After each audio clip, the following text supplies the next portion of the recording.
Welcome back. Live to Capitol Hill now, where the Senate holds a procedural vote to officially confirm Kash Patel as the role of FBI director.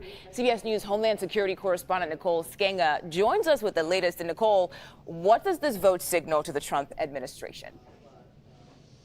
Yeah, Mugo, Kash Patel expected to be confirmed as FBI director today, putting a Trump loyalist at the helm of the nation's most prominent law enforcement agency. And he cleared the Senate Judiciary Committee last week by a 12-10 party line vote, unless more than 3 Republican senators defy the sitting president, voting against him, which seems very, very unlikely at this point. He will mark the beginning of a 10-year term today. And his confirmation would also mark a real departure from a decades-old tradition of political independence at the agency.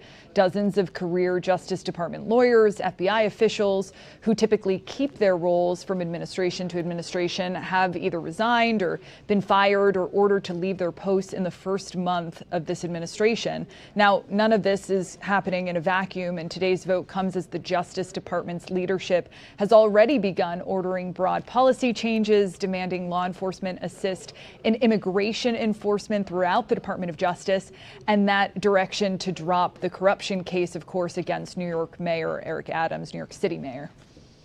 And Nicole, we also know Democrats held a press conference ahead of this confirmation vote, speaking out against Patel's confirmation. Let's take a listen to that. The FBI agents who work here, put their lives on the line, risk everything for our country, are patriots and heroes, and they deserve better than Kash Patel, who promised, I'm quoting, all FBI employees will be protected from political retaliation. He said it under oath. At that very moment, he was involved in directing covertly the purging of FBI employees based on political retribution. At the very moment, under oath, he was denying that there would be any political retribution.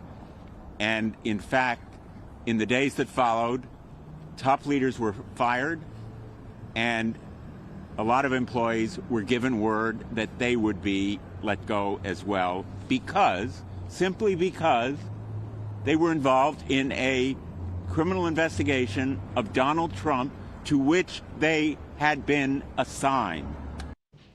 Okay, Nicole, haven't heard all that. What else did we learn from that news conference?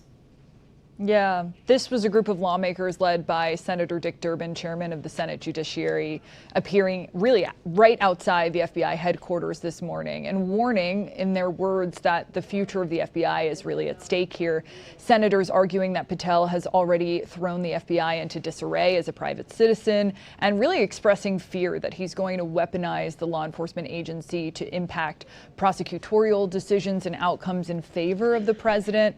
The lawmakers also pointed out that when previously asked before a grand jury if President Trump mishandled national security secrets by refusing to turn over classified documents, Patel pled the fifth. That's a move that might be disqualifying in the context of a different time or a different administration.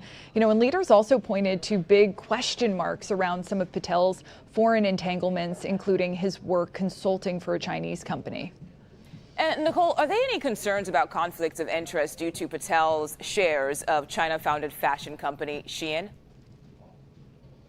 Yeah, it's an important question. Patel consulted for Shein parent company Elite Depot for 9 months last year, and a financial disclosure report revealed that he was compensated with stock valued at between $1 million and $5 million, as the Wall Street Journal first reported.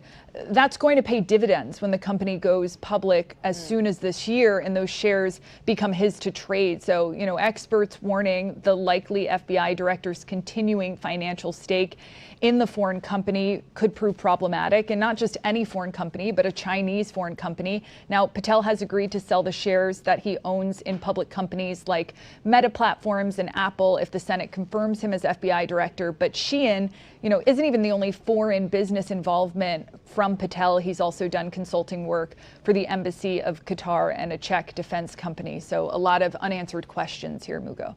Okay, Nicole Sganga, thank you so much for your time today.